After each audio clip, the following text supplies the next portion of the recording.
Good morning, Swan Valley and Kundula churches. It's great to be with you again.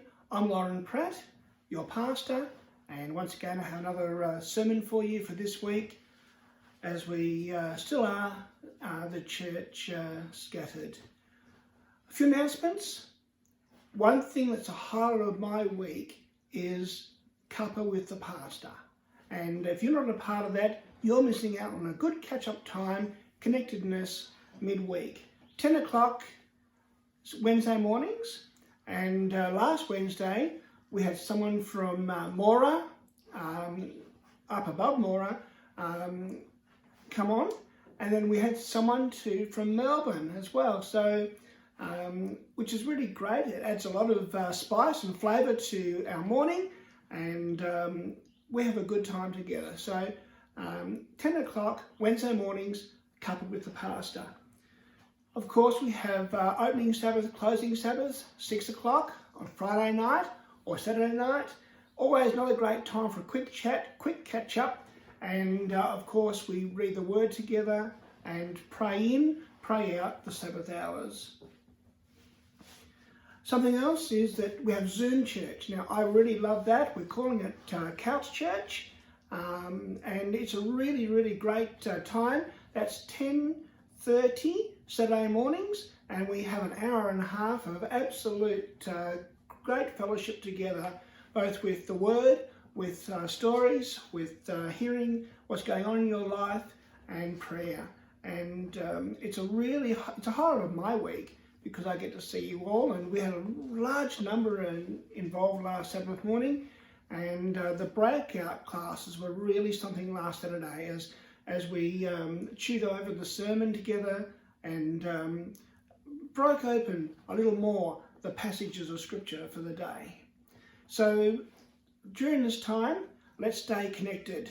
Oh, one thing I forgot to tell you, if you're coming to Zoom church next Saturday morning, there's a challenge, and we have a weekly challenge, and the challenge is to make 6 muffins wrapped up and show them to us, and of course a couple of extra muffins for yourself to share during Couch Church. But I'll have more to say on that next Sabbath morning. But in the meantime, get that favourite recipe out and get the oven hot and cook those beautiful tasting, smelling muffins. And let's see them all next Sabbath. My sermon today is one for Mother's Day, but also fits in with the theme Jesus said. And we're looking at the theme this week. Jesus said, "Dear woman, here is your son." Now, it's an extra one. I wasn't planning on doing it, but Mother's Day snuck up on us. And so I've found quite a good sermon, I think. And then next week, I'll do part 2 of the sermon, Jesus said, love one another. As I researched last week's or 2 weeks ago's sermon, I found just so much more that I just could not put into the sermon. And I want to preach that because I believe that it's something that we really need at the moment. You know, as we've been discovering over the last few weeks since the COVID-19 stopped us from worshipping in a church, we discover that church is much more than physical things around us, and also what we do. Church is you, it's me, and who we are. And I want to explore that a little bit more because I don't want to lose that opportunity of the beauty that I see that's come over our church in the last few weeks. And I want to explore that and see how we can be the Christians that replicate and then go on from the book of Acts. So today's sermon is, Jesus said, "Dear woman, here is your son." And being Mother's Day, I thought there's no better mother to talk about than Mary. And when I look at a little aspect of her life today, her whole life must have been an adventure, bearing Jesus as your firstborn son, of course. There's a story told of George Mueller, that great man who ran those orphanages on a smell of an oily rag, and had thousands of kids come through, and he ran it on prayer. And he's got a great story to read if ever you're wanting a good book to read. Well, a man asked Mueller what was the secret to his life, and he responded, "There was a day when I died utterly. I died to George Mueller, his opinions, preferences, tastes, and will. Died to the world, its approval, its censure. Died to the approval and or blame even of my brethren and friends. Since then, I have studied to show myself approved only to God." So I thought, what a great quote. I thought that's what we as Christians should be really living for.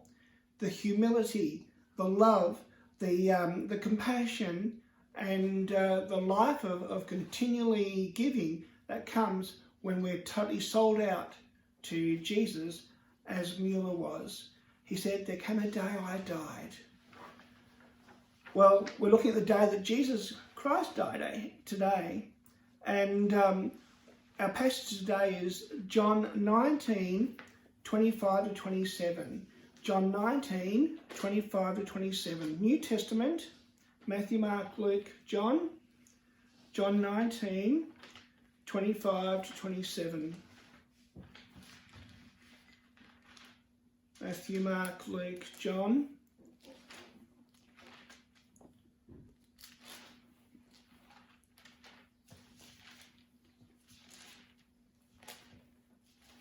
(19) 25 to 27.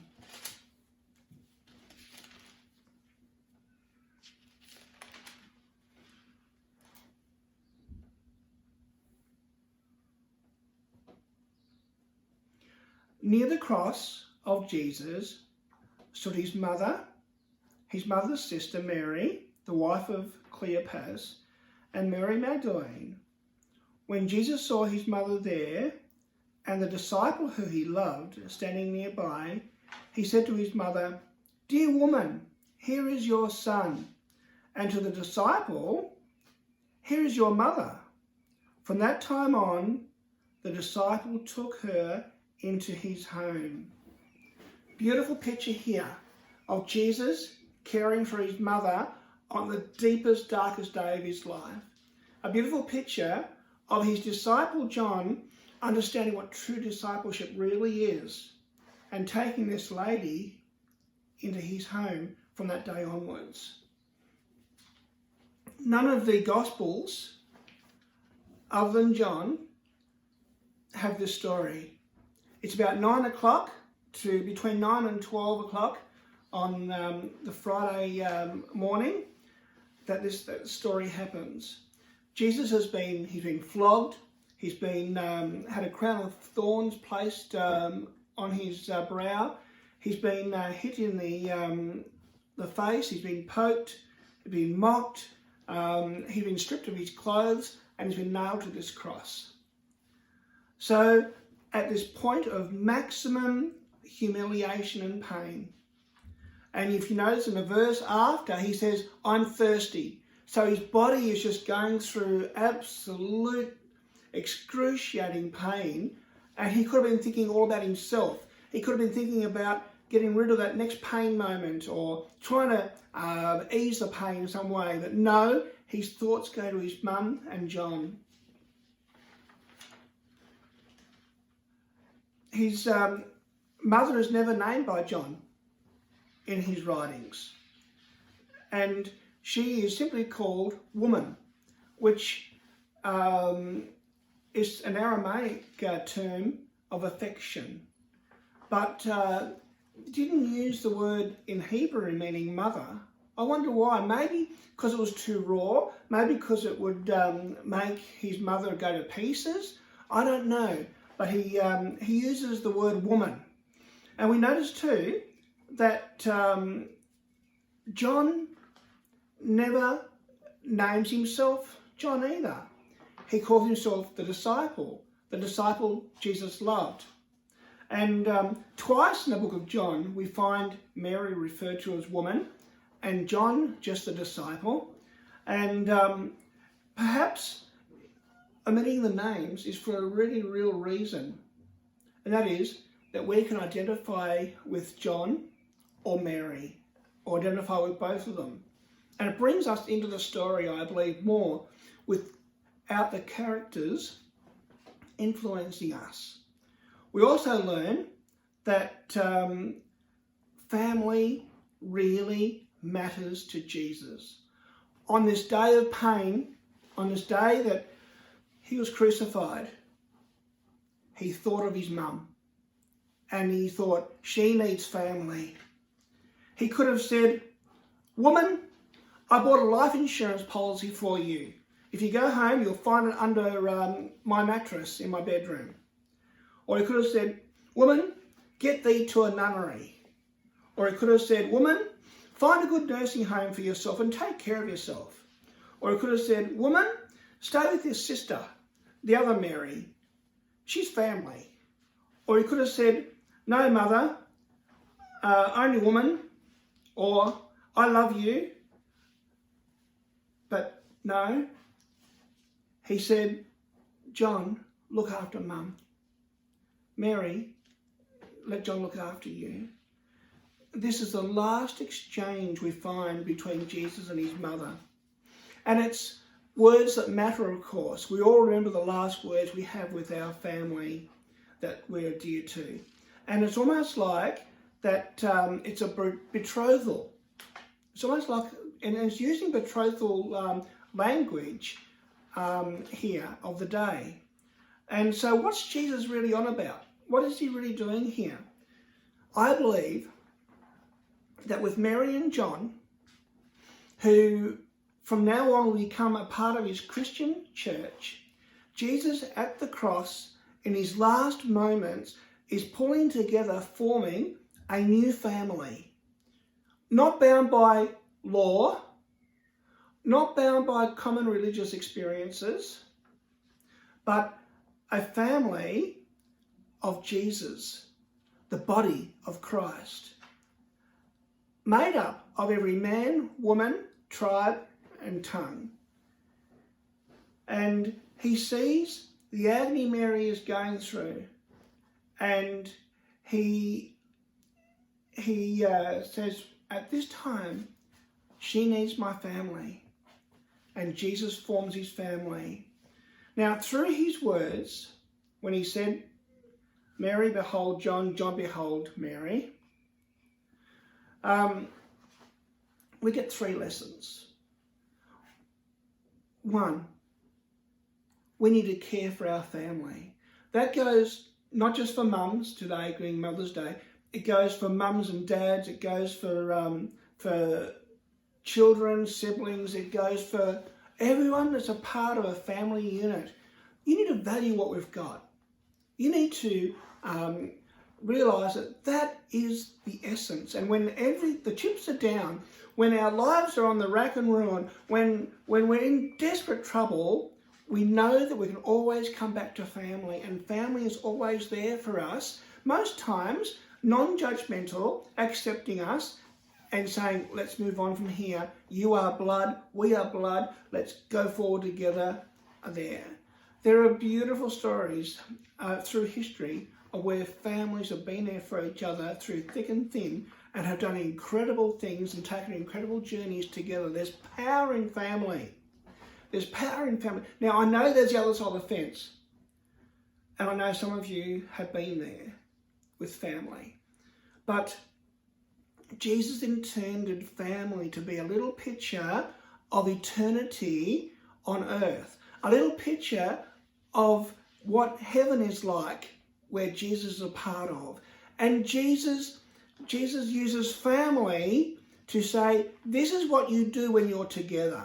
This is connectedness. It's called family. Secondly, second lesson, we need to care for our spiritual family. And thirdly, we need to value others above ourselves. Now, I get that from this passage here. I get that from this passage where Jesus said, Mary, behold John, John, look after Mary. So let's go through those lessons and just flesh them out a bit. 1, care for your family. Jesus sees Mary standing there and she has a broken heart and he cares for it. I just wonder if he's reminded of the story maybe, and maybe she's told him of the prophecy where when Mary and Joseph took Jesus to the temple to be dedicated, and Simeon spoke some profound words, and one of these sentences was this. He said, "A sword will pierce your own soul," in Luke 2:35. I wonder if those words were coming to mind in either Jesus' heart mind or Mary's that day, and because they were certainly coming true. Jesus cannot take away her pain, but he can provide her care. And when you and I are caring for people, all too often we try and take away the pain, don't we? And we get ourselves in even more mess, when really all they're wanting is someone to sit beside them, someone to say, I care for you, someone to be with them, someone to show Jesus with their hands and their feet, Jesus with skin on. In the moments before his death, Jesus lived out one of the 10 Commandments, the one that says, honour your mother and your father. Jesus lived that out perfectly when he said, I'm going to put you with John to look after you, Mum, because I care about you. Why? Well, Joseph's off the picture. Jesus is the oldest son, and so usually it would go to him to look after his mum, and he's about to be crucified. So he takes responsibility for her before he passes away. His half-brothers, they aren't present here. Why? Well, John 7:5 has a little inkling here about his half-brothers. Just back a few pages. John 7 and verse 5.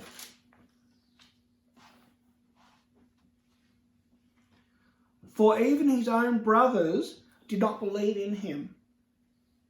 So at this stage, before the crucifixion, his brothers don't believe in him at all. So they're not there because they don't believe he is who he is claiming, even though he's their half-brother.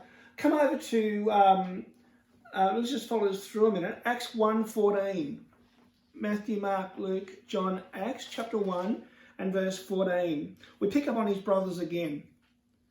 In verse 14. They all joined together constantly in prayer, along with the women and Mary, the mother of Jesus, and with his brothers. So his brothers did become believers. They did become part of the Christian church, but didn't believe until after Pentecost, after the crucifixion. In this time period here, they came to believe, they came to know Jesus. But before, Mark gives the inkling of what they thought of him, Matthew and Mark. Mark chapter 3, verse 21. When his family heard about this, they went to take charge of him, for they said, he's out of his mind. So before the cross, they thought that Jesus was insane. And so that may be why they aren't here and why Mary is alone with John at this time. And they're just wondering who Jesus really is. So they aren't much help here to Jesus. So Jesus has to turn to the disciple he loved, John. And at the cross, Jesus gives his last words, and they're testimony, they're binding.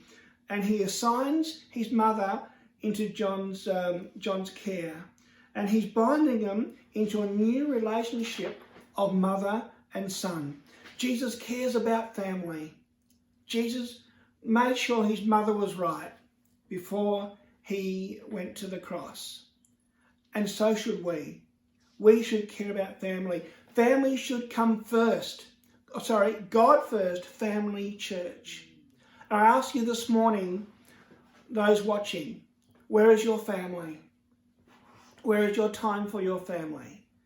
Are your family being cared for? Do your family know that you care for them? Very important words, because Jesus valued family. Secondly, care for your spiritual family. Firstly, care for your own family. Secondly, care for your spiritual family. Here we find John is the pupil, the student, and Jesus is the master teacher. Jesus is Lord, and John is the humble disciple. And that's who John calls himself, disciple. John doesn't blink an eyelid. When Jesus says, care for mum, if it was me, I would have, oh, wait a minute, let's think this through. I might need to add another room to the house. I might need to update a few things and buy a bigger car in order to look after everything. No, he doesn't bat an eyelid. He says, yep. And for that day forward, she came home and lived in his household. When Jesus called disciples, he always called them to be a part of a group. That puts aside any idea you may have in your head, or any idea I might have in my head, that I can be a lone range Christian. I was a pastor one day of a church, and at a baptism, a lady came and said to me, I bought my baptismal clothes in the car, and I'd like to be baptised, but not here in front of everyone at church. After church, can we just shut the doors and just you and me, and I'll be baptised? I had to say, sorry, no. Because whenever I see in the Bible people joining God's family, when they're baptised, they join God's family. Jesus' whole business from Genesis through to Revelation is about building a family. And of course, Revelation prefigures a future. Jesus says, I'm in heaven now building mansions, building rooms for you, because Jesus is into family. Family is the heartbeat of heaven. And when you think of it, God is family. And Father, Son, Holy Spirit. It's always about relationships. And yet this consumeristic world that to COVID-19 had us by the throat is all about me, me, me, me, me. With the COVID-19, we stop and realise relationships matter. Relationships are everything. Relationship with you, with me, relationship with others, pardon me, relationship with family, relationship with God. That's everything. So we find here the disciples are called to be a part of a group, the 12. Then they become a part of 120 in the upper room at Pentecost. Then they become a part of 3,000. Then a part of 5,000 and beyond. We know the story in the book of Acts. And I can't wait to start preaching through the book of Acts with you. It's going to be a great series.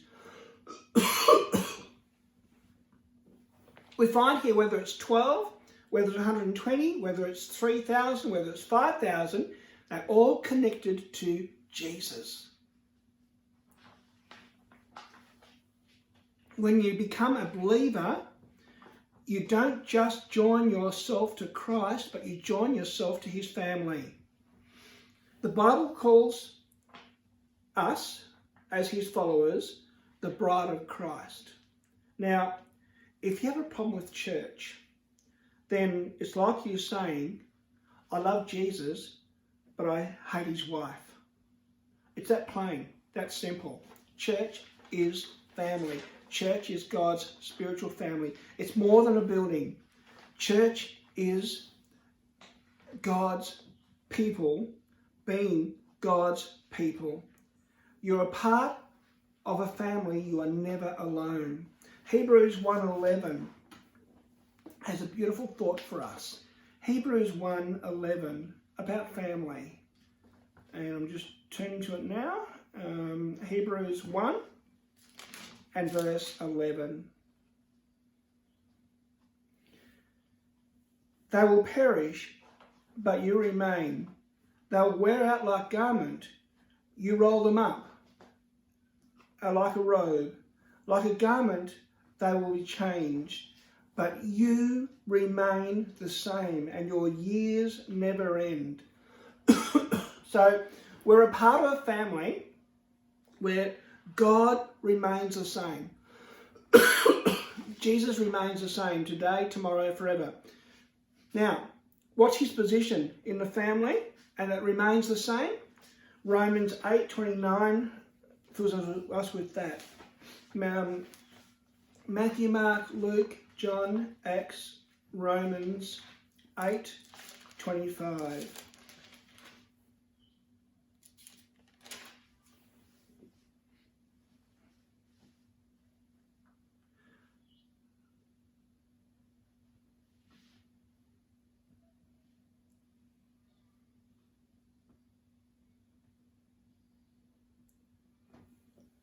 And I have just missed what I'm looking at. It's where Jesus is called our brother. He calls him our big brother. And I have just missed that passage completely. Let me just have a quick look for it. A quick scan.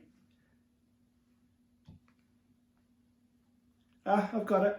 It's verse 29 of Hebrews chapter 8.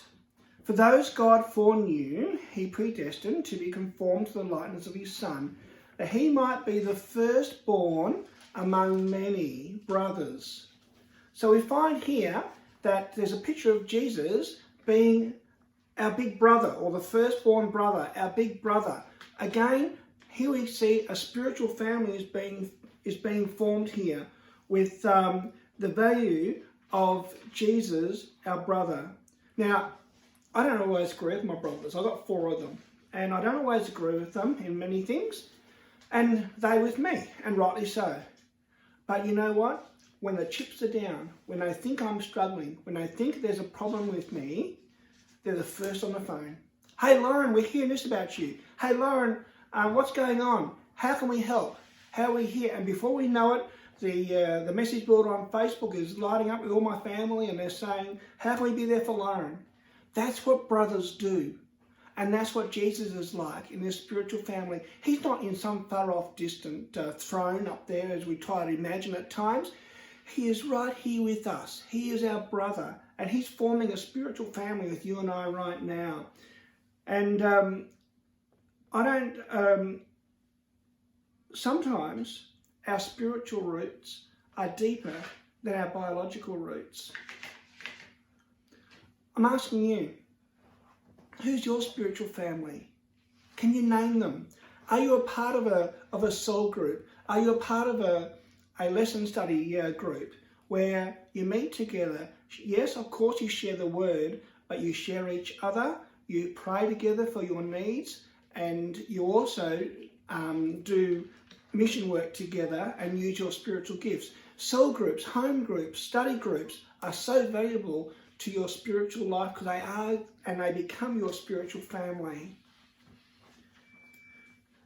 So we've got our physical family, our spiritual family, and our third point is value others above yourself.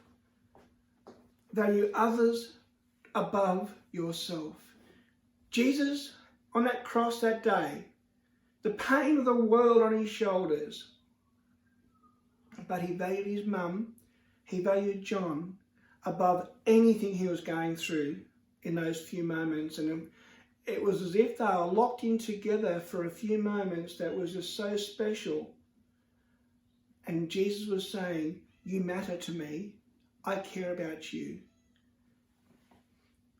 Mark 10:45 is another description of Jesus, and I love it. Matthew, Mark. Let's back up to it. Matthew, Mark 10 verse 45.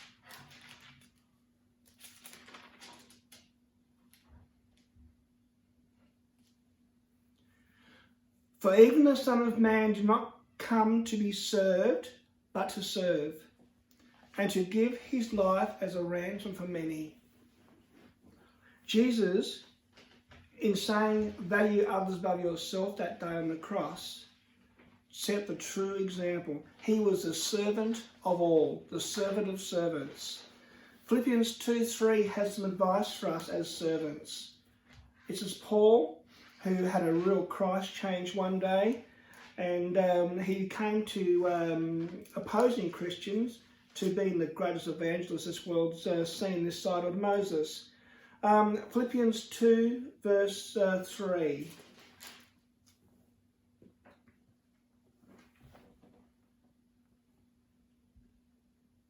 Philippians 2 and verse 3 says this: Do nothing out of selfish ambition or vain conceit, but in humility consider others better than yourselves. Very valuable advice for us as church members. Do nothing out of self-conceit, but value others above yourself.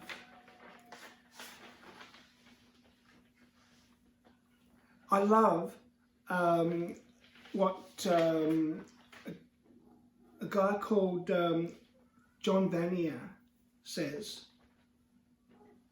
He's the founder of La'achi communities that were made up for disabled and able people who worship together and cared for each other. These are people with learning disabilities, and they shared together in this community. And in reading John 19:25-27, he said, here is Jesus on the cross.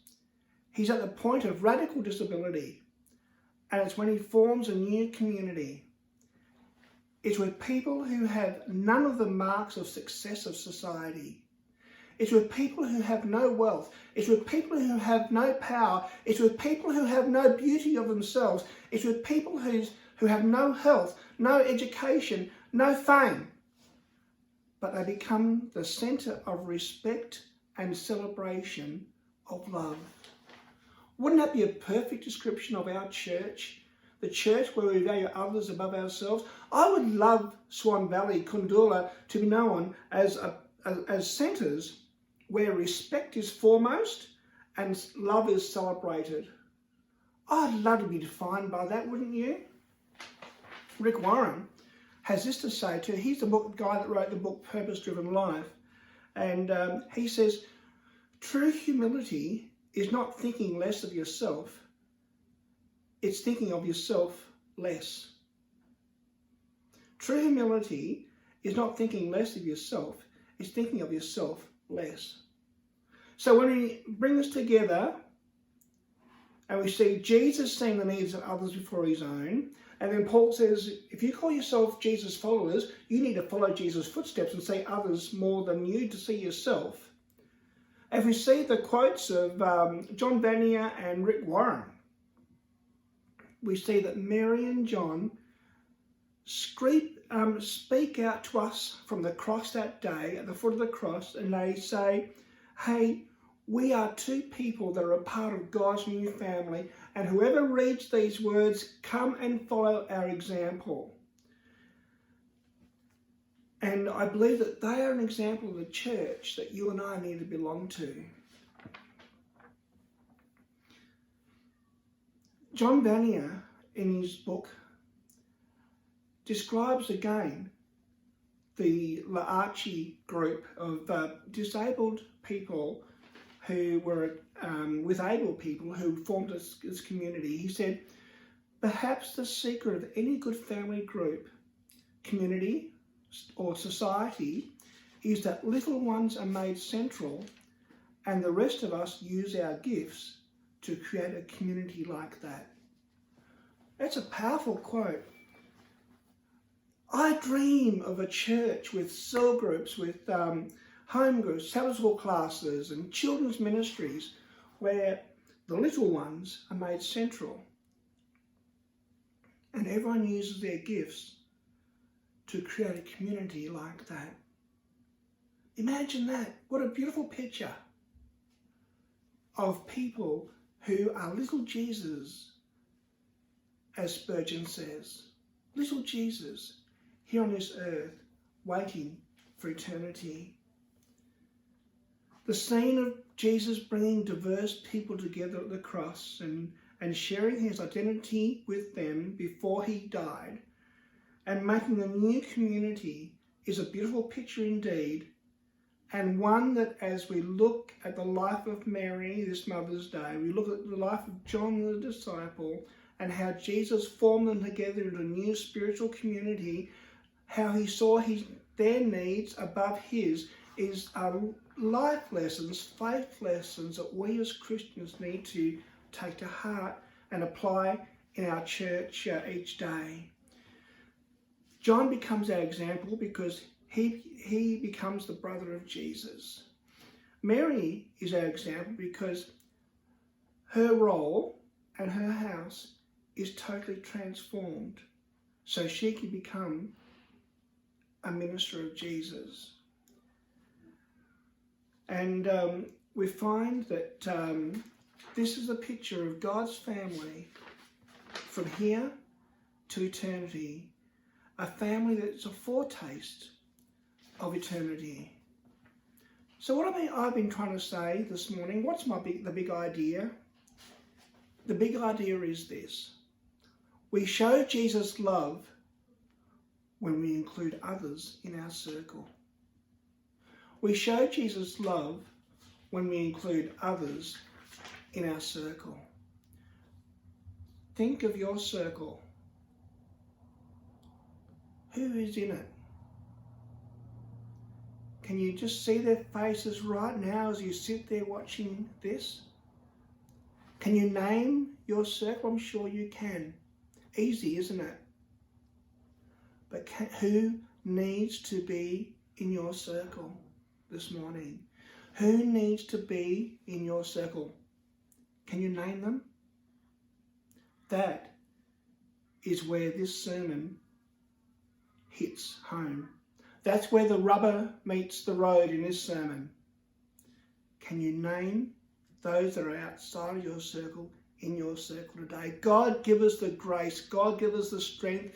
God give us the ability to always include those who need to be in our circle right there in our circle. I love it with an axe. Now, my family are axemen from way back. My great-grandfather and great-great-grandfather were champion wood choppers in the Adelaide show and Melbourne shows, and they used to do the circuits in those days. And so my dad, with great pride, passed on wood chopping tips to me. One thing I learned is that an axe doesn't boast about the number of trees it chops down or the number of logs it splits. An axe doesn't boast about that in any way, and yet we too much do. An axe is simply something in the hands of the woodsman. And secondly, an axe only behaves as it's sharpened by the woodsman. The moment the woodsman throws the axe aside on a heap somewhere, it becomes rusty old iron. Oh, that we never lose sight of this. May my life be like the axe in the hands of the woodsman. May my life be in the hands of Jesus, where he uses me, where he sharpens me, to use me in his great family building plan, building families for eternity. Mums, today, you're building families for eternity. Dads, and you're building families for eternity. Grandparents, you are so needed in your community because you're building families for eternity. Brothers, sisters, young people, whoever you are watching this morning, think of your circle. You're building families for eternity. But the question I close with is, who needs to be in your circle this morning? Lay that in the hands of the Master Woodsman today.